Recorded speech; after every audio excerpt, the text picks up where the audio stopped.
biasanya adalah mereka hanya mengancam aja, gertak aja, beraninya ngomong di telepon aja, ya, beraninya cuma datang ngancam-ngancam aja, padahal itu cuma bohong-bohongan. Karena jika sampai terjadi seperti itu, hukum akan bicara.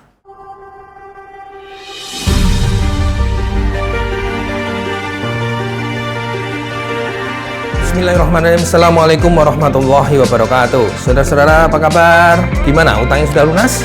Nah, saudara-saudara sekalian yang utangnya belum lunas, saat ini saya akan menjelaskan bagaimana sih jika kita punya utang di banyak tempat. Misalnya dulu saya pernah punya utang lebih dari 50 titik. Bayangin, lebih dari 50, hampir 60 titik itu. Ada lubang, ada di KPR konvensional, ada di KPR Syariah, ada di BPR, ada BPR Syariah, ada KTA, ada kartu kredit, ada rentenir, ada saudara saya, banyak tempat. Nah, sekarang kalau kita ingin hijrah, kita pengen menyelesaikan utang-utang kita pengen hidup kita tanpa hutang riba khususnya, apa yang harus kita lakukan? Terus bagaimana caranya? Mana yang didahulukan? Pusing. Banyak orang yang salah strategi ketika mengalami hal yang seperti ini. Dia bingung bagaimana menyelesaikan utang yang harus dibayar yang mana dulu, yang dilunasi yang mana dulu, apa diangsur semua? Biasanya kalau diangsur semua malah nggak bisa selesai. Nah, nanti suatu saat kita akan bicara bagaimana menyelesaikan utang melunasinya. Nah, sekarang prioritas yang mana sih prioritas? Oke, kita akan bicara prioritas pertama. Oke, prioritas pertama dan paling utama adalah jika kita punya utang, ya, yang mana kita utang pada seseorang yang secara real, ya saya bilang secara real, bukan bohong-bohongan, mengancam jiwa kita. Artinya kita tahu dan confirm kita berutang kepada seseorang yang memungkinkan bertindak untuk menganiaya kita atau mengancam jiwa kita. Nah, itulah yang kita prioritaskan utama. Bayangin, gimana kita bisa membayar utang kita yang lain ketika orang itu melakukan sesuatu penganiayaan atau bahkan mengancam jiwa juga. Tentunya itu kan jadi masalah besar untuk menyelesaikan utang-utang yang lain. Nah, inilah yang perlu segera diselesaikan. Contohnya apa sih? Contohnya misalnya Anda punya utang, tapi utangnya kepada preman pasar. Nah, preman pasar ini ternyata residivis, baru masuk bunuh orang. Anda yang punya utang kepada dia, segala lunasi. Tapi ini jarang biasanya. Utang piutang biasanya apalagi kepada orang-orang yang zaman sekarang ini, biasanya orang tidak berani untuk bertindak di luar hukum, di luar koridor hukum. Kalaupun ada yang ngancam, biasanya saya belum pernah nemuin yang luar biasa. Biasanya adalah mereka hanya mengancam aja, gertak aja, beraninya ngomong di telepon aja, ya, beraninya cuma datang ngancam-ngancam aja, padahal itu cuma bohong-bohongan. Karena jika sampai terjadi seperti itu, hukum akan bicara. Nah, saudara-saudara, makanya ini prioritas utama. Tapi saya yakin 99% tidak akan terjadi. Kemudian prioritas kedua, yang resikonya tinggi. Kalau tadi sangat tinggi, ini yang resikonya tinggi. Resiko tinggi apa? Resiko ketika kita utang piutang yang ada unsur pidananya. Nah, gimana itu utang-utang piutang yang ada unsur pidananya?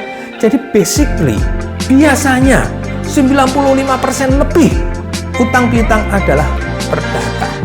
Bisa jadi pidana ketika ada unsur-unsur yang memenuhi pidana. Misalnya ada penipuan di situ, misalnya ada penggelapan di situ.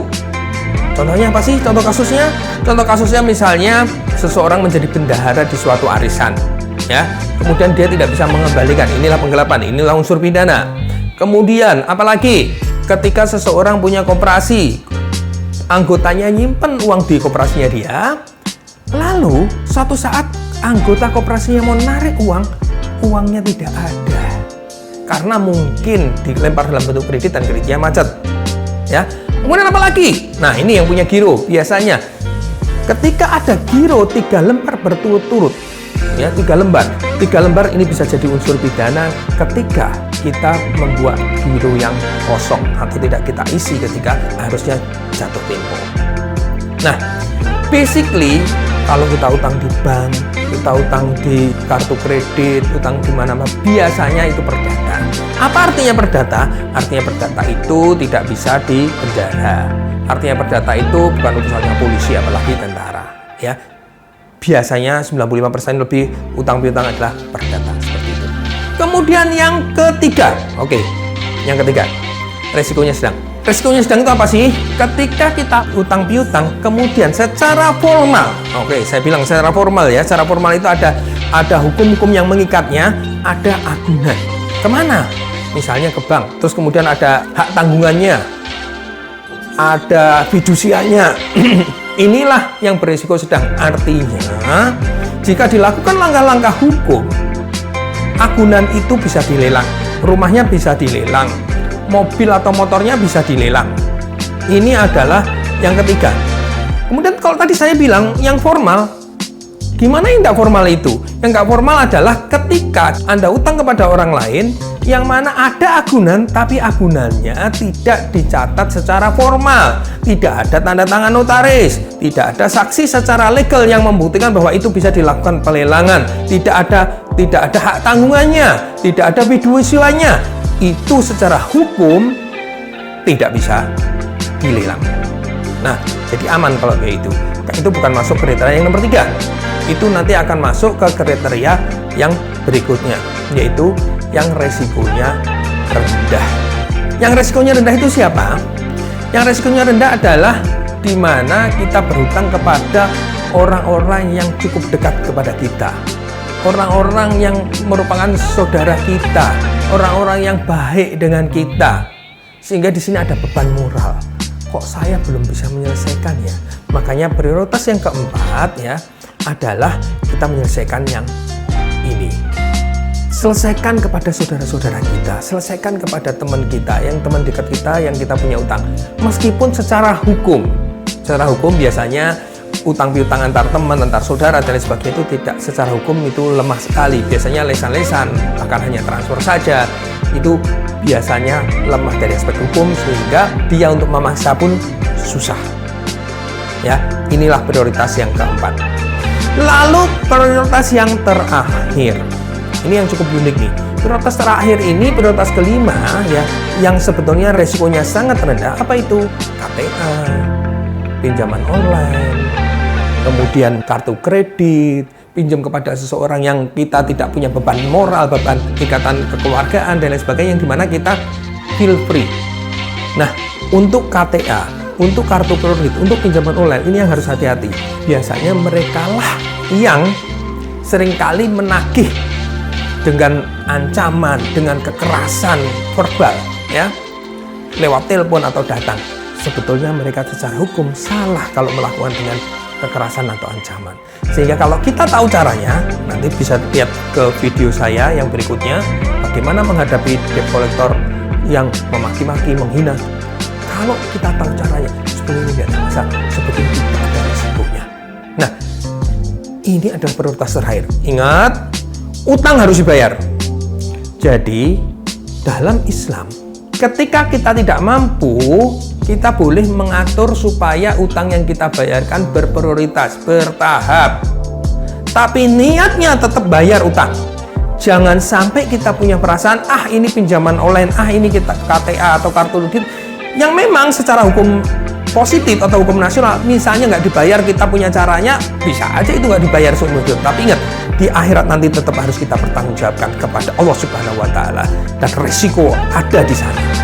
Jadi hutang tetap harus dibayar meskipun resikonya rendah. Jadi itu saudara-saudara sekalian, prioritasnya ada 5. Yang pertama, resiko yang sangat tinggi yang berupa ancaman jiwa. Kedua, resiko yang tinggi berupa hukum pidana tadi.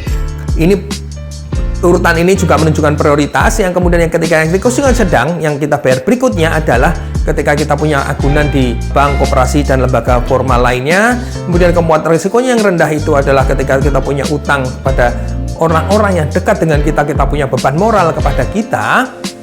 Ya, urutan terakhir, prioritas terakhir adalah ketika kita meminjam kepada pinjaman online, KTA atau kartu kredit, atau kepada orang yang kita tidak terlalu kenal dan mungkin orangnya sudah jauh, mungkin orangnya sudah kita nggak tahu entah kemana. Itu adalah prioritas terakhir. Jadi saudara-saudara, ingat sekali lagi, utang harus dibayar. Saudara-saudara, itulah prioritasnya, itulah urutannya. Semoga ini bisa bermanfaat, dan jika Anda merasa ini ada manfaatnya, Tolong jadikan amal jariah kita bersama, share kepada orang lain, bisa komen di bawah ini, kemudian Anda juga bisa like and subscribe, ya, sehingga ini akan menjadi bermanfaat buat kita semua. Demikian saudara-saudara sekalian, hidup berkah, hidup berlimpah, tanpa utang riba. Terima kasih. Wassalamualaikum warahmatullahi wabarakatuh.